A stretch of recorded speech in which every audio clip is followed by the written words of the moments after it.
Radio Nova. Hello there and welcome to your daily dose of seriously addictive music news here on nova.ie. This is Marty Miller and this is Conor Irwin. Right, now, Bon Scott. Right, we all know the story about Bon Scott.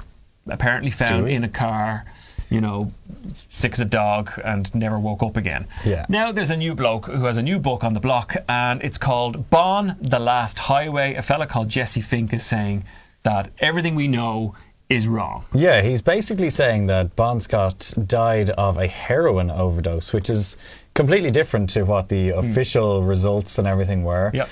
That it was acute alcohol poisoning that Bon Scott died of. Have a little listen to this. How did Bon Scott die? I believe he snorted heroin at the music machine on the night morning he died. Yeah. Fink also goes on to claim in this new book, Bon, the Last Highway, that Bon Scott wasn't happy with an AC/DC, that he wanted to leave the band. Anyway, if you're into it, you can check it out. Bon, the Last Highway by Jesse Fink is the new book. Causing lots of controversy at the moment. One man who's not afraid to cause controversy himself, one Liam Gallagher. Now, this one is interesting because he's being joined by his son Gene and his mother Peggy on the couch to do Celebrity Gogglebox.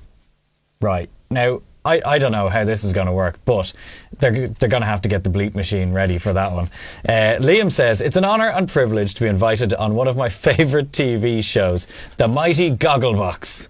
I can't stand the whole idea of Gogglebox. Really? Honestly, watching people watching TV.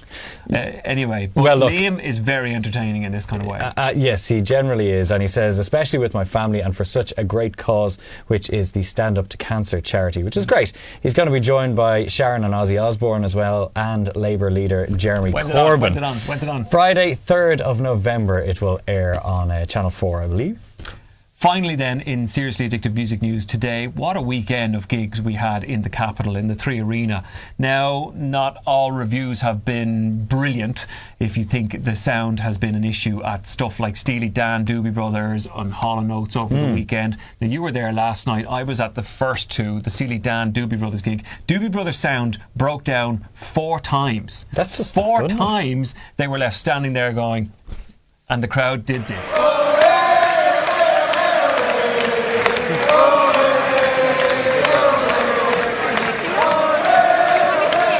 A lot of people still moaning about Hall Oates, and there was an issue with sound. A lot of people in the front of the crowd actually, in between songs, saying to Daryl Hall, "We can't hear you." Yeah. And Daryl going, "Oh gosh, there's only so much I can do. This is my voice. I can't sing any louder. Yeah. It's down to those guys down the back to get this right." There was constant signalling to sound engineers to change this, change that, make this better, make this louder. But all in all, I think Daryl Hall and John Oates did a fantastic job. The band were so tight. Have a listen to this. That's what you got.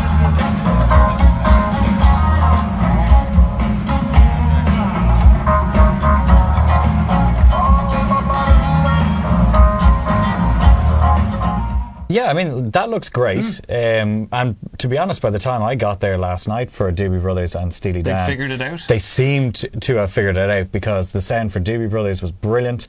The first half of Steely Dan was quite low, low volume. And then by the second half, when Donald took his little break and came back on, it was really good. So, you know, maybe they got it sorted in the end. Well, I hope so, and maybe some lessons have been learnt. All right, that's it for Seriously Addictive Music News for today. Thanks for joining. We'll be back to do another dose of this tomorrow. Radio Nova.